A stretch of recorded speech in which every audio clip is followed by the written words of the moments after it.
Happy Monday, everybody. Welcome to the Brownwood Lions Coach Show here on KOXE. I am Derek Stuckley, along with Brownwood Lions head football coach, athletic director Sammy Burnett. How was your weekend, sir? My weekend was absolutely wonderful. And how was yours? It was great. What did you do this weekend, sir? No, not really anything. Not really anything? No, I did, and here we go. My family always thinks it's good to get me out and doing something after our season has come to an end. Because I do get in a little funk for about a week or so and have to fight my way out of it. So contacted a friend of ours that's a big TCU supporter, not Bart Johnson. He's also a big TCU supporter, but friends with Jared Vick, who is a friend of mine, and he had some tickets that he offered us to go to the game, the Big 12 championship. My oldest at the house daughter who was at the house, if you can stay with me, Tatum is a TCU Horned Frog. That didn't come out right.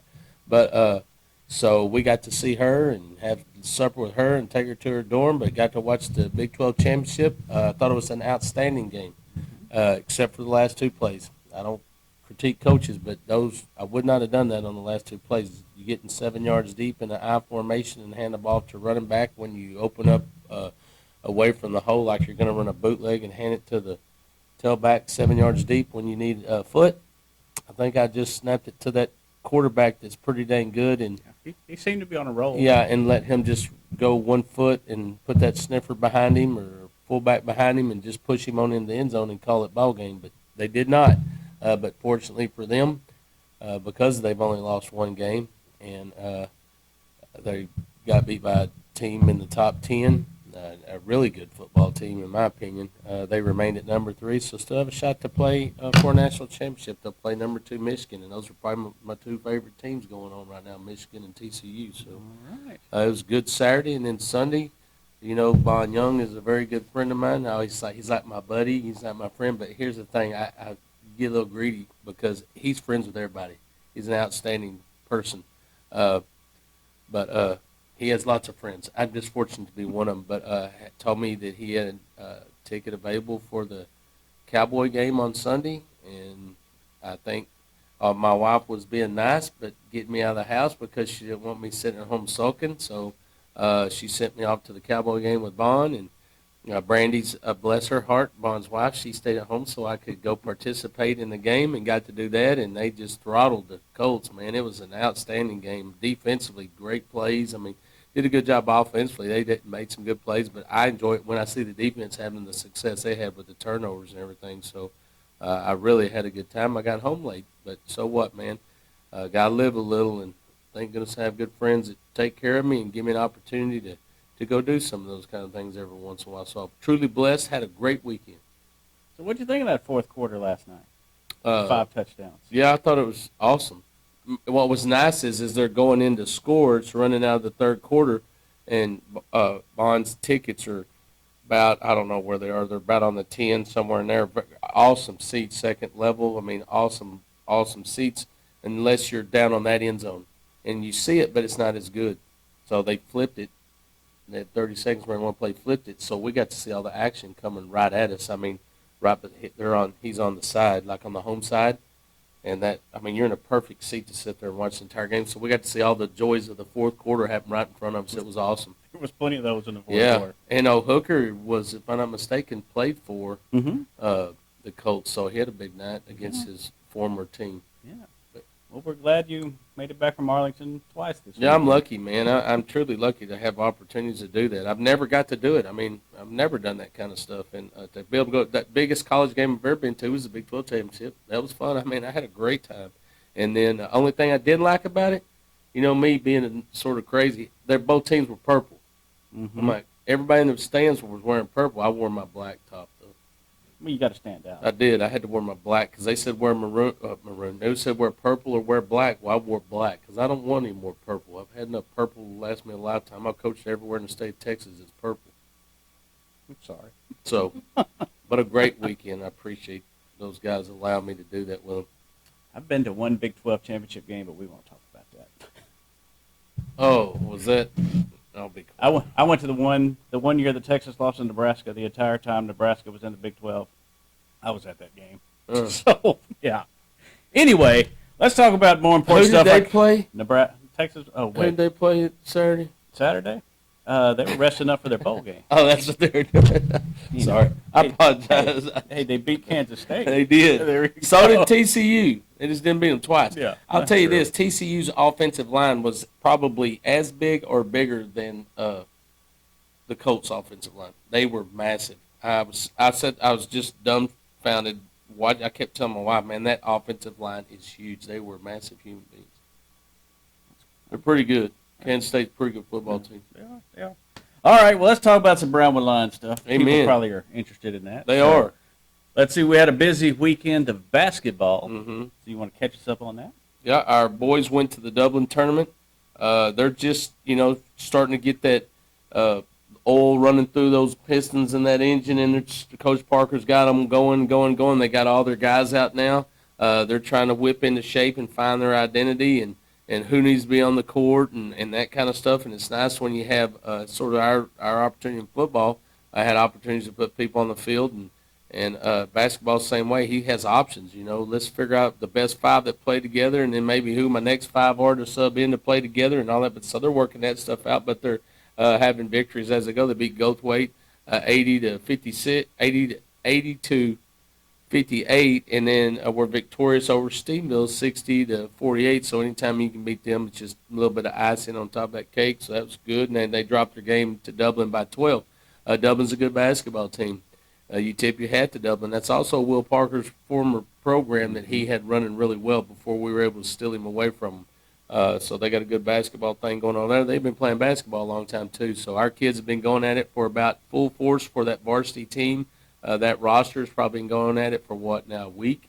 Mm-hmm. Maybe not even a week, close to a week. So already excited about some that kind of stuff. I didn't get to speak to Ike last night, but I tried to call him, but his phone was tied up. But sent him a text, but he rolled his ankle.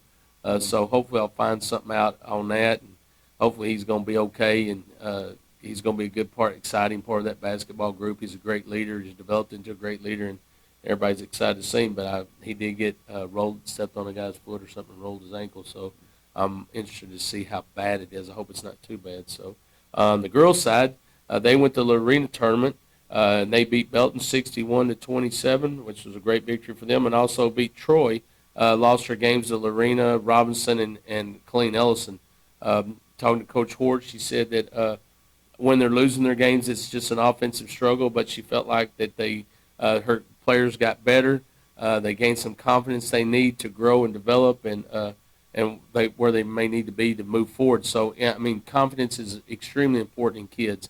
And it's our job as coaches to create and to develop confidence in our kids. It's a fine line. You got to be disciplined, and you got to hold them accountable, and you got to push them to the brink of exhaustion to become successful. And it's just a fine line on how you coach kids, and every kid's different. But building confidence in kids is the most important because they got to step out on the court and be successful. And if you don't believe in you, you won't be successful in anything. I tell our kids all the time, the greatest competitor you'll ever have in this world is you. You got to be able to overcome you, and that comes with confidence and work and all that. So she was really excited about that, and it's good. You remember that we use these tournaments and all these preseason games just like we did to get ready for district. And the busier the schedule, the harder the schedule, the better it's going to be on you when you get to district. If you can overcome injuries and be able to give you an opportunity to persevere through your district. So I see that happening in those programs. Coach Parker said, just for them it's turnovers. Turning the ball over, not performing under basket like they should, but doing well with some rebounding and things like that, which we should. We got some kids that can jump. We should be good rebounders and be disciplined at that. But and I think the turnovers will reduce once those guys have been out there and are used to bouncing that ball, it bounces back to them. they're used to catching a different type ball. So they're going to be just fine, and I'm really excited about it. I'm excited about our girls and boys soccer, seeing those kids go out there every day and practice. And really, it's the first of the year. It's exciting to see what you're going to have and where you're at, or what you are doing well, what you need to grow on. But we won't be able to do it this Wednesday because Star will be out. But the following Wednesday, we'll get either one of those coaches or both of them in and let them give us a little preview of what they expect to see out of their season in their district and that kind of stuff. But excited for the girls and boys soccer program as well. Good deal. Of course, that Stephenville win for the guys. That's a little district preview. So Yeah, that is a that's nice district to see. preview. That is nice to see. Just for me, it goes back to the confidence thing. The more you beat somebody, the more confidence you have, the more it trickles over to everything you do. As we all know, Stephenville's a rival for us. They got us in football, so we got them back in basketball, which will help us maybe in our basketball district, and also help us in baseball and softball and everything else that we do. But I think that breeds confidence. So the more you can do that, the better it is for all programs. So that's good. Yeah, and I think the girls at Delta game, I think they hit 10 3-pointers, and pretty much if they're hitting from the outside, they're pretty tough to beat. It's when they aren't that they have the problems. Yeah, we're not blessed with a lot of height. I mean, we have a couple of girls that are taller, but they're not like some of the opponents that we face. That Jim Ned team that they faced had height, every one of them, and they were shooters. That is really, you can't compare yourself to that Jim Ned team. Right now, they're an elite group of basketball players, period. It doesn't matter what classification you're in. They have some D1 type basketball players on that team that have been developed, and our girls aren't real tall, so we got to be able to move the ball and handle the ball and not turn the ball over and be great from the perimeter. Get rebounds when you can. May have to be longer rebounds, but we're not. I don't think. I mean, look at me talking basketball like I know what I'm talking about, but we're not a team that's going to get down there on the block and bang it around and dominate down there. We're going to get rebounds when we can, and they got to be good at the perimeter. And she has those girls. Like I said, they're just, some of them are just a little younger, and they're getting better as they go. And I'm still very excited about what they have to offer. They all play really hard. I watch those girls play, and they play hard, man. And of course, they're going to with Coach Hortz, but they play really hard, and they're confident in who they are, and they're going to get where they need to be. It's going to be fun. I think it's going to be fun watching our boys and girls when we get to district and see how they perform. Yep. Anything on the football front for y'all right now? Well, all seasons are getting going. I've had multiple conversations with people on what do you do and how's it going and blah, blah, blah. Well, coming back from that game in Abilene against Wichita Falls, we were already talking, I think I told you that, about next year and personnel and off-season. I mean, it's a never-ending cycle. I mean, and I hate to say it's a circle of football, I guess, like the circle life. I mean, once one season's done, you immediately go into the next season and you start preparing for that one and trying to get your ducks in a row, and now you start methodically working through that year to what you get to your kickoff of the next season. And it's that way in every sport, but just looking at the kids that we have coming back, those that we're blessed to have back, those that are going to fill spots. And, we have a lot of spots to fill, and people are asking me how we're going to do that. I'm like, we're going to do it the way we always do it. We're going to mature our kids as in the younger groups to develop and to be ready and to be confident to play when it's their time to step in and play on Friday night. Yes, early next year, we're probably going to struggle offensively, because we have iCall coming back, and that's all we have. And that's a fact. That's who we have that started for us. Let me say that. I don't want to say something that someone would misconstrue, but he's the only starter we have coming back on offense. Do we have guys that are capable of playing those positions? Absolutely. They're going to have to learn the ropes like Ike did. They're going to have to learn the game speed and the physicality, and that will happen. And they learned a little bit of that, the toughness that it takes. They'll learn in offseason. Which will kick off when we get back from the Christmas break. This week we're testing. We're going to hit every test that we need to measure our kids to see where we are athletically, strength-wise, speed-wise, agility-wise. We'll test all that this week and get that out of the way. Next week we only get them for 2 days because of their semester exams, and we'll orientate them on the off-season, how we're going to do it in the first phase. First phase is always 5 days of lifting weights. We're going to get strong and we're going to get powerful. And then we'll go to the second phase where we start mixing in some mats and agilities. Mats bring toughness.